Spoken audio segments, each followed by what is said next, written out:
Barchaga xayrli kun.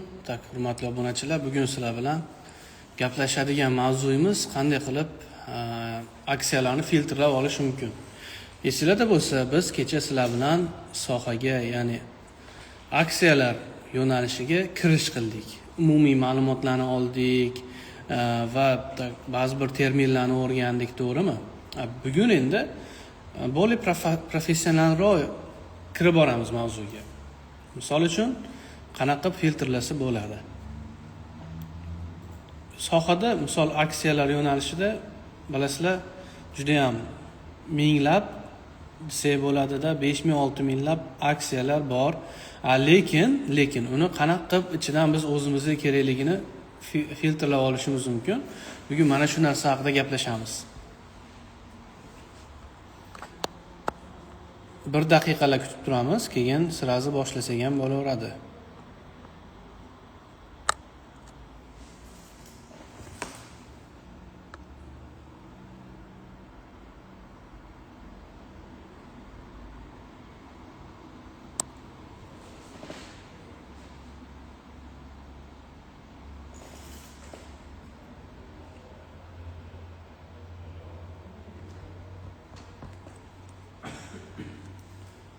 Agar tayyor bo'lsanglar boshlayveramiz.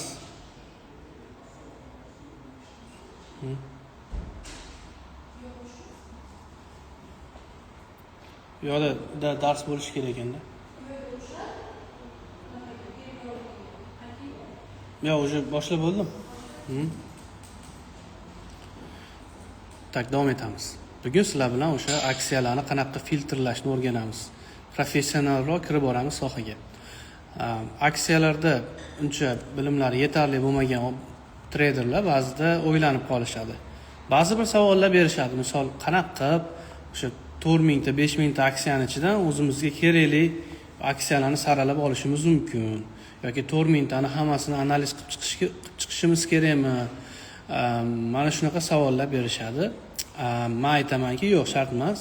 U instrumentlarni hammasini analiz qilib chiqishingiz shart emas. Nimaga? Chunki u instrumentlarning barchasi allaqachon analiz qilingan ba'zi bir platformalarda va ular tekin. Men sizlarga o'sha platformalarni qanaqa qilib foydalanish kerak yokida qanaqa qilib umuman maksimalniy foydasini olishimiz mumkin o'sha platformalardan, shuni ko'rsatib berishga harakat qilaman. Savollarga e'tibor berganim yo'q, lekin oxirida albatta savol-javob qilamiz.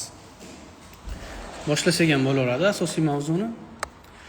Birinchi qilib olishimiz kerak bo'lgan ish, mana bu saytga kiramiz. O'sha men kecha ko'rsatgan finvest.com saytiga kirib olishimiz kerak bo'ladi. Undan keyin birinchi mana bu home degan joyda turadi. Sizlar screenerga o'tasizlar. Screenerga o'tganinglardan keyin esingizda bo'lsa, men birinchi mavzuda kecha o'tib bergandim. Birjalar mana bu joyda.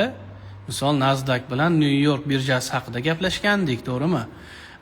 Mana bu joyda indekslar. Men odatda S&P 500 indeksini ichiga kirgan aksiyalar bo'yicha analiz qilishga harakat qilaman. Agar mana shu joyga sizlar indeksga bosib turib, agar S&P ni tanlab qo'ysanglar, pastdagi listda faqat mana shu indeksni ichiga kiradigan aksiyalar kelib chiqadi. Ko'rishingiz mumkin, 26 ta varroq bor ekan bu joyda. Agar buni biz Nasdaq qilib qo'yadigan bo'lsak, faqat Nasdaqni ichiga kiradigan aksiyalar kelib chiqadi. Bu bizni birinchi qilishimiz kerak bo'lgan filtr, ya'ni qaysi indeksni ichiga kiradigan aksiyalarni biz sotib olmoqchimiz. Mana shu joydan tanlab olsak bo'ladi. Xo'p, demak, filtrlashni boshlasak, saytga kirganinglardan keyin mana bu joyda 5 ta asosiy bo'lim bor. Ya'ni descriptive, fundamental, technical and news. Mana shu va ETF. Bizga kerak bo'ladigani descriptive va technical. Ya'ni descriptive nima degani? Aksiyani ma'lumotlari, umumiy ma'lumotlari, uni kapitalizatsiyasi qancha, qaysi birjada savdo qiladi, qaysi indeksga kiradi, bu mana shu descriptive bo'limida namoyon bo'ladi.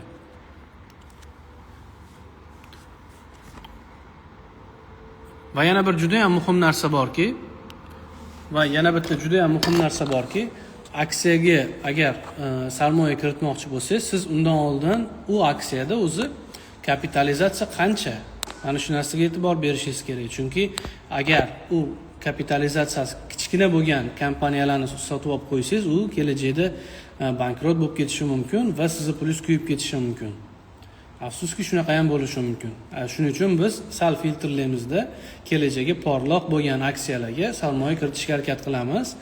Biz buni qanday qilamiz? Market kapitalizatsiya degan tushuncha bor. Har bitta kompaniyaning o'zini budjeti bo'ladi, to'g'rimi? O'sha budjeti kattaroq bo'lishi kerak. Kamida 1-2 milliard dollar bo'lsa, demak, u kompaniya bankrot bo'lib ketish ehtimoli juda ham kam bo'ladi. Biz buni mana bu 3-joyga bosganimizda ko'rishimiz mumkin. Mana mega kompaniyalar.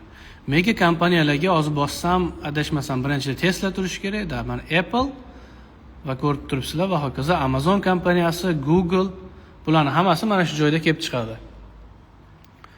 Men buni Nasdaqga bosadigan bo'lsam, menimcha mana Meta platformalari, Microsoft. Demak, biz qilishimiz kerak bo'lgan narsa kapitalizatsiyasiga ham qaraymiz. Biz buni hech bo'lmasa 1-2 milliard dollar bo'lgan kompaniyalardan ishlashimiz kerak bo'ladi. Bu mana bu mid over 2 billion deb qo'ygan o'rtada. Mana shunga bosib qo'yasizlar. Endi nima qiladi? 2 milliarddan baland bo'lgan har bitta kompaniyani mana shu joyda ko'rsatadi bu platforma. Bankrot bo'lib ketish ehtimoli juda ham past bo'lgan kompaniyalarni list qilib mana shu joyda chiqarib beradi. Bemalol pastdan o'tkazsanglar bo'ladi. Misol uchun bu joyda boshqa kompaniyalar ham bor. Undan keyin bizda yana bir qilishimiz kerak bo'lgan narsa, sizlar agar kimgadir aksiyani, kompaniyani fundament analizi kerak bo'lsa, ya'ni yangilik tomonda analiz kerak bo'lsa, bemalol kirib mana bu joydan filtr qilsanglar bo'ladi, lekin men yangiliklarga odatda qaramayman, shuning uchun birato'la technical degan bo'limga o'tib ketaman. Bu joyda nima qiladi? Eslarda bo'lsa, men kecha sizlarga aytgandimki, 1 soatda ham kerak bo'lsa barcha kompaniyalarni analizini qilib qo'ysanglar bo'ladi degandim. U narsa aynan mana shu technical bo'limda qilinadi. Misol uchun, birinchi joyga qaraydigan bo'lsak, moving average 20 turibdi.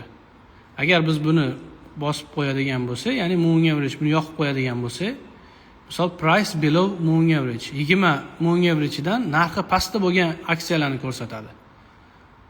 Va yoqamiz, misol mana grafikga kirib ko'ramiz. E'tibor beringlar, mana bu 20 moving averagedan narx pastda. Bizga prosta filtr qilib beryapti xolos bu narsani. Biz bo'lsa nima qilamiz buni?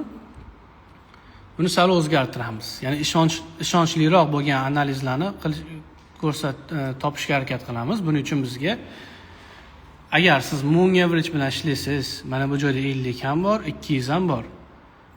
50 ni yoqib qo'ysangiz bo'ladi. Ya'ni price above degani bu moving average 50 dan tepada, moving average 50 dan pastda, below degani. Misol 50 ga bossak, trend buyda bo'ladi faqat. Bu 50 moving average 50 da.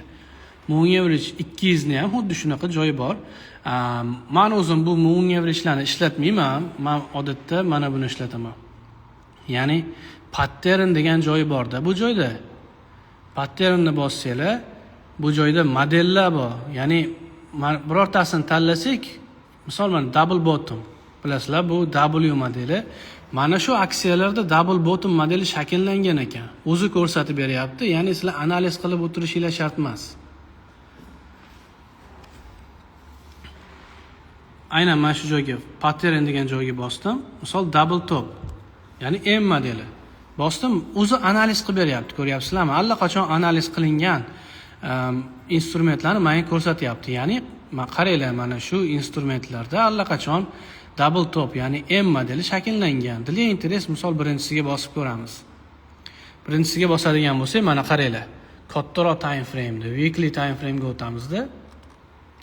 Mana bu joyda ikkita double top ko'ryapsizlar. M modeli shakllangan, aktual bo'lgan. Futures'da sell oladigan payt hozir. O'zi tayyor qilib beryapti. Biz bosib o'tirishimiz shart bo'lmayapti. Misol uchun mana endi men tak M modelini bosdim, double bottom va 3-aksiyani bosib ko'raman. Ya'ni bunda M modeli shakllangan deyapti menga. Ko'radigan bo'lsak, mana M modeli shakllangan. Ko'ryapsizlar, ikkita minimum bor va minimum aktual bo'lgan va paka hozir minimumga yaqinlashib turibdi yana. Double bottom emas, triple bottom bo'lishi mumkin. Ya'ni 3 ta bunaqa chuqur bo'lishi mumkin bu joyda.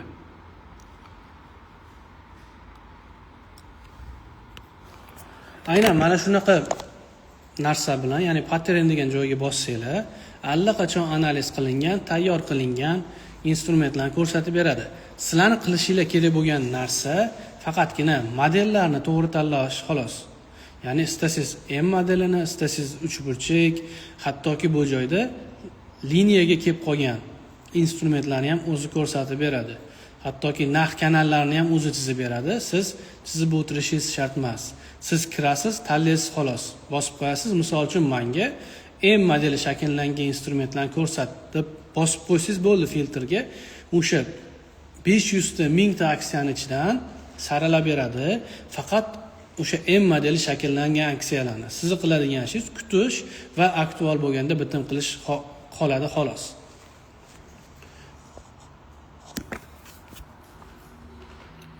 Misol uchun mana buni qaranglar-da. Narx kanali, ya'ni narx kanalining pastki qismi deyapti va narx kanalining yuqori qismi deyapti. Spotda ishlasangiz pastki qismini bosasizda, chunki siz faqat buy bitim ochishingiz kerak-ku spotda. Endi qarang.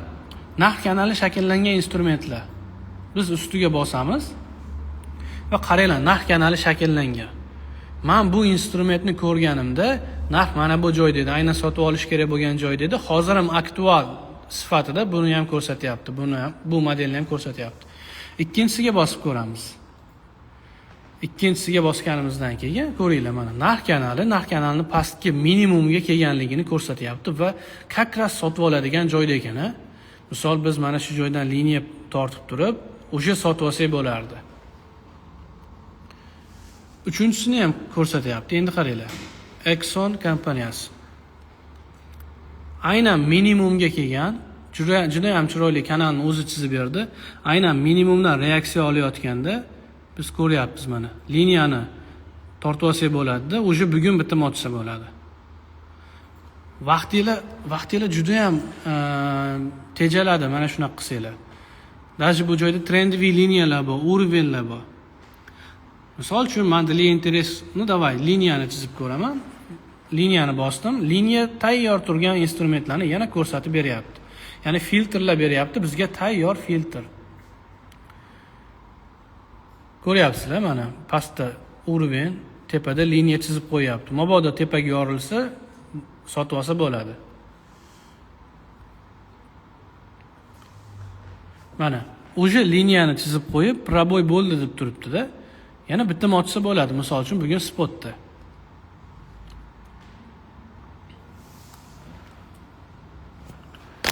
Xo'sh, platformani men ba'zi bir sxemalarni sizlarga tushuntirib berdim hozir. Lekin yana bitta ikkita aytishimiz kerak bo'lgan narsalar bor-da. Savollar bormi? Agar savol bo'lsa beringlar, tushunarli bo'lgan bo'lsa, tushunarli deylar. Keyin biz yana o'tamiz boshqa joyga. Oxirgi men bitta ikkita tushuntirishim kerak bo'lgan narsa bor. Keyin sirazi yana davom ettirsak bo'ladi.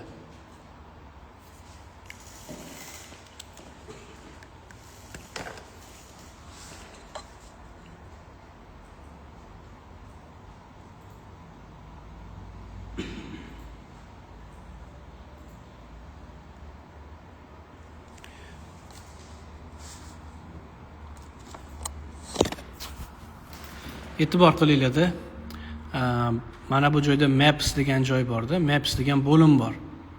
Agar sizlar mana shu maps degan bo'limga bossanglar, aksiyalarni ko'rsatadi. Ya'ni bugun qaysi biri qanaqa harakatlanyapti. Mana bu bubble degan joy bor, ya'ni pufakchalar. Har bitta aksiyani misol bugun qanaqa harakatlanyapti. Ko'rsanglar, mana birinchida eng tepada turibdiki, Robinhood kompaniyasi bugun 11%, ya'ni kecha bozor ochilgan va hokazo yopilgunicha 11% harakat qilibdi. Ikkinchisi Didok kompaniyasi va uchinchisi Desh kompaniyasi. Va kecha eng yomon ko'rsatkich ko'rsatgan kompaniya bu Car 10% qulagan. Bu nimaga kerak bizga? Bu nima uchun kerak? Bozor ochilgandan keyin, bu harakatlangandan keyin eng zo'r ko'rsatkich ko'rsatib turganini sizlar ko'rasizlar. Robinhood kompaniyasi misol uchun. Keyin TradingViewga o'tasizlar-da, shu joyga yozasizlar. Robinhood kompaniyasida kirganinglardan keyin, misol mana, endi ko'ringlar, kecha qanaqa harakat qilgan. 15%. Xo'p, impulsda ketayotgan, impulsda harakatlanayotgan instrument albatta nima bo'ladi? Ma'lum bir nuqtaga yetganda korreksiya bo'ladi, to'g'rimi? Va shunaqa qoida borki, o'zingizlar bilasizlar. Impuls davom etgani sari, misol mana impuls, unga korreksiya odatda 38, 50, 61 ga to'g'ri keladi va shundan bozor yana yuqoriga harakatlanadi. Shunaqa qoidani eshitganmisizlar? Ya'ni impuls juda ham kuchli bo'ladi. Shu impuls kuchli bo'lganligini hisobiga trend teskari yura olmaydi. Impuls mana misol uchun. Impulsga qarshi harakat odatda darsh tushib keta olmaydi-da, mana bunday. Odatda 38, 50, 61 dan bozor yana shu zonalardan yuqoriga harakatlanadi. Hozir men sizlarga bir narsa ko'rsatmoqchimanki, juda ham chiroyli filtr ko'rsatmoqchimanki, mana shu joydan tanlaysizlar. Misol eng baland harakatlanayotgan 3 tasini tanlaysizlar. Robinhood misol uchun. Robinhoodni ochganingizdan keyin korreksiya bo'lishini kutasizlar. Misol mana impulsdan keyin korreksiya 38, 50, 61 ga to'g'ri keladi odatda. Korreksiya boshlangan nuqtadan Fibo tortasizlar-da, oddiy Fiboni. Mana shu zonaga kelganda spotda 1-2% risk bilan sotib olaverasizlar. 1-2% risk bilan. Xo'p, bu qisqa muddatli ideya bo'ladi. Tushunyapsizlar-a? Ya'ni men birinchi o'rgatgan narsa nima edi? Birinchi o'rgatgan narsa aksiyalarni misol texnik tomondan analiz qilish, bu joyda kunli time frame da analiz qilinadi. Hamma ham misol uchun kutib tura olmasligi mumkin yoki umuman uzoq muddatli bitim ocha olmasligi mumkin, to'g'rimi? Bunaqada sizlar misol mana bu uzoq muddatli-da. Pastda sotib oldingizmi, siz bir oydan beri ushlab turgan bo'lishingiz kerak-da, bir necha foiz uchun. Lekin agar siz mana shu men ko'rsatgan narsani ishlatsangiz, mapga kirasiz. Kirganingizdan keyin mana bubbles ga bosasiz va eng yuqori turgan 3 ta 4 tasini, misol uchun men Robinhoodni oldim. Для interest davay Dash kompaniyasini, DoorDash kompaniyasini ochib ko'ramiz. DoorDash kompaniyasi. Mana impuls. Bunda ham xuddi o'sha vaziyat. Impuls boshlangan nuqta va korreksiya qachon boshlanadi bizga muhim emas. Boshlanishini o'zi muhim. Ya'ni qachon boshlanishi, qayerda boshlanishi muhim emas. Baribir boshlanadi-ku qachondir. Balki teparoqdan qaytar, to'g'rimi? Yoki darsh undan ham teparoqdan qaytar, bizga qiziq emas.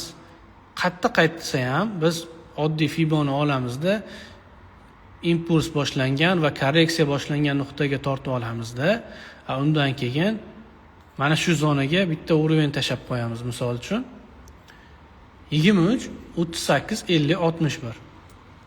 Juda ham katta ehtimol bilan bozor mana shu joydan yana yuqoriga harakatlanadi. Sababi oddiy, chunki bozor impulsga qarshi harakat qila olmaydi odatda. Boringki ham aksiyalarda juda ham kamdan kam uchraydi. Impulsda harakatlanib turib, impulsda mana bunaqa tushib ketish. Bu forexda shunaqa bo'ladi, kriptoda shunaqa bo'ladi, lekin aksiyada kamdan kam bo'ladi. Real misollar bilan gaplashsak. Misol uchun kecha bo'lgan holat. Morgan Stanley kompaniyasi. Morgan Stanley kompaniyasi aynan mana shu narsa bilan men kecha bitim qilganman. Ya'ni man kirdim, mana shu Bubbles bo'limiga kirdim, qarasam Morgan Stanley 15% bilan turibdi ekan. Sразу TradingView ga o'tdim. Ko'radigan bo'lsanglar, bu joyda minimumdan maksimumga tortilganda va bozor kechani o'zida qancha harakat qilgan? 7% harakat qilgan. Men umumiy ma'noda trendni hisoblaydigan bo'lsak, mana 12% harakat qilgan. Mana shu trendni o'zidan men tortdimda, narx 23 ga kelganda, 38 ga kelganda sekin-asta sotib olyapman va bu hali aktual. Ya'ni men sizlarga aktual ideya beryapmanki, bozor bugunning o'zida yurib berish ehtimoli bor 2-3% qisqa muddatga.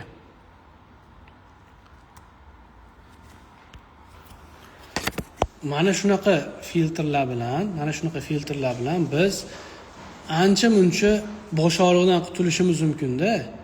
Siz misol uchun mana shu 2-3 ta filtrlarni yoqib qo'yish yordamida analiz qilishdan ancha muncha qochishingiz mumkin va tayyor analiz qilingan narsaga prosta sizdan bitta narsa talab qilinadi, risk management.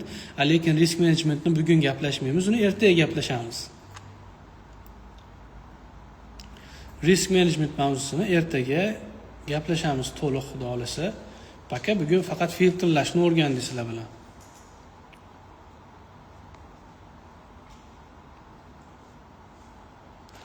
Xo'sh, filtrlash bo'yicha qanaqa savollar bor?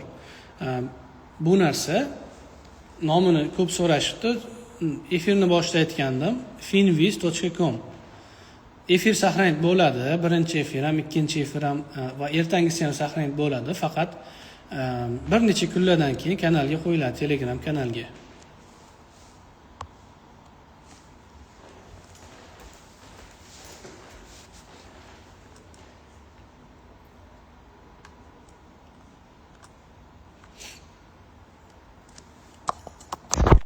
Kecha bo'lgan holat.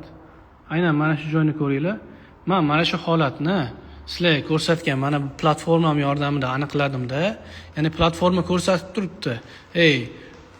Misol trader bugun mana shu Datadog kompaniyasi bir kunning o'zida 7% o'sdi. Korreksiyada impuls bor. Korreksiya boshlangandan keyin Fibo tortiladi. 23 va 61 orasidan bayga bitim qilsa bo'ladi spotda. Qisqa muddatli bo'lganligi sababli 1-2% da chiqib ketish kerak. Ya'ni mana shunaqa o'zi filtr qilib berdi. Ko'ryapsizlarmi? Va bugun biz nima qilishimiz mumkin?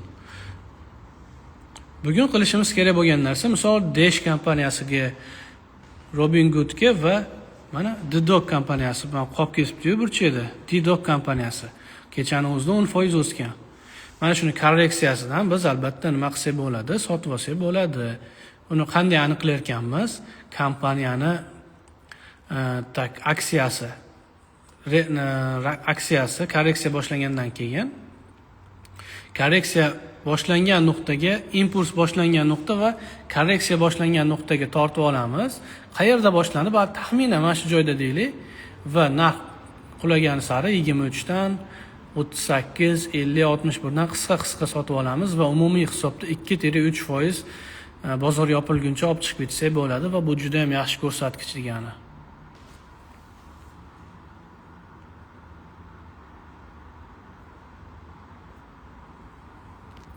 Xo'p, men aytadigan gapimni aytib bo'ldim, hurmatli obunachilar, hurmatli o'quvchilar.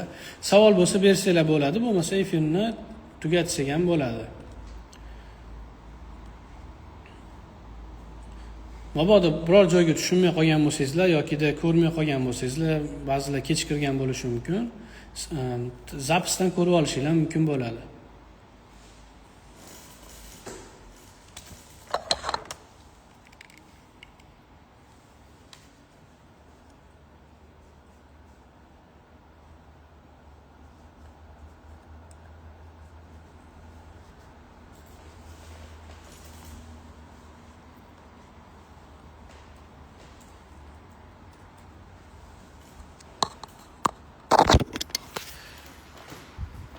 Kecha bo'lgan holat. Tesla kompaniyasi. Ko'rib turibsizlar, mana katta qilib Teslani yozib qo'yapti. Bir kunda 8% ga yaqin harakat bo'lyapti dedi-da, shu joyda. Tesla kompaniyasiga o'tiladi-da, Ko'rsanglar mana shu joydan boshlayapti. 7% jami. Nima qilasizlar? Kunlik time frame ga o'tib turib, misol uchun istasanglar uzoq muddat ochmoqchi bo'lsanglar, model qidirsanglar bo'ladi. Misol mana trendiy liniya, oddiy trendiy liniya proboyidan sotib olsanglar bo'ladi.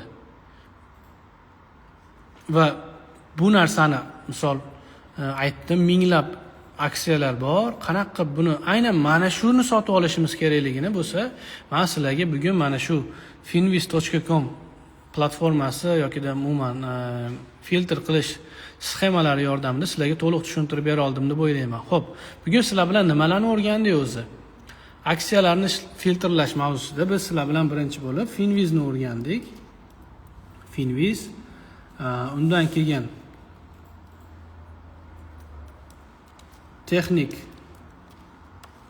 tahlil, misol tayyor analiz qilingan texnik tahlillar va qisqa muddatli strategiya o'rgandik. Qisqa muddatli tizim. Bu endi faqat stoklarga, aksiyalarga. Bugun sizlar bilan mana shu narsalarni o'rgandik. Albatta yozib olsanglar foydasi bo'ladi, konspekt qilish kerak.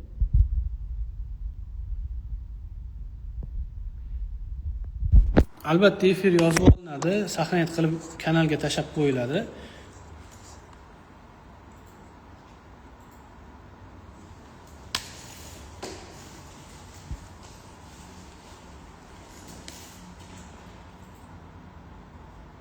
Menimcha hammaga tushunarli bo'ldi deb o'ylayman.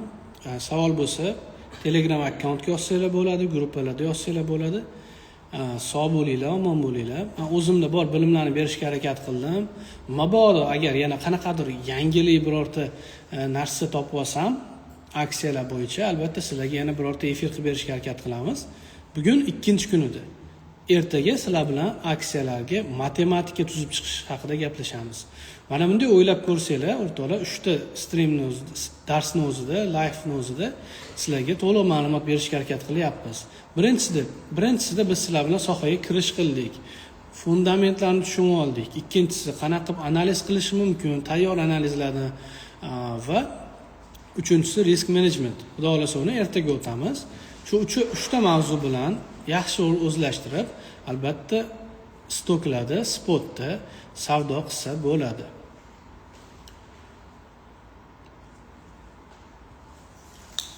Menimcha hammaga yoqdi deb o'ylayman. Hurmatli obunachilar, sizlar bilan ertagacha ko'rishguncha sog' bo'linglar, omon bo'linglar. Albatta zadaniyalarni bajarish esdan chiqmasin. Sog' bo'linglar.